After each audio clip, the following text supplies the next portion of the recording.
Find the following sums or differences. So the word sum or difference really means adding or subtracting, the result of those. And looking at our problems, we have decimals. I can see it because I see the decimal point on the low end. So when we're adding or subtracting decimals, you must know that you need to line up by the decimal place value. So if I'm doing example A, I'm going to copy it down horizontally the way it's given on my notes on your paper. And I'm looking at the decimal place value. There's 2 decimal place values here, and there's 2 decimal place values. So perfect. So I'm going to do the work on the side. So 12.35, and then line up by the decimal place value. So the next number, the 1 whole, will be under the 2. And then so that will be 0 in the place of the tens.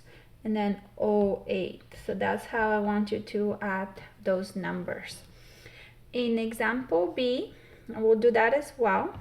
So A is on your own, or finish it up. And then record your answer here. So that will be the result of a sum. In example B, I'm going to copy it again first, so you have the original problem. And I'm going to do the work on the side. Again, I'm noticing 2 decimal places for each, so I'm going to be lining up by the decimal place value.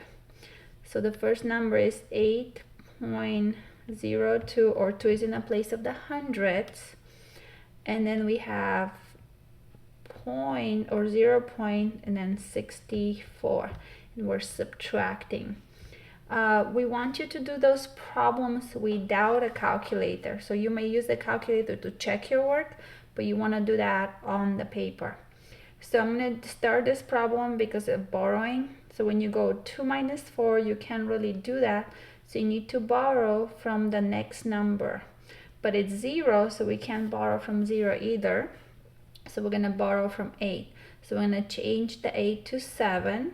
We're going to change the 0 to 9. And then the 2 becomes 12. So we're changing and borrowing with 1 unit. So now you go 12 minus 4. So that will give you the 8. Remember, the decimal place will stay the same. So finish up on your own. And this problem will be, the result will be called difference because of the subtraction. Okay, so looking at the other problems, so C and D are completely on your own. And again, check your own work with the calculator, but do everything on the paper.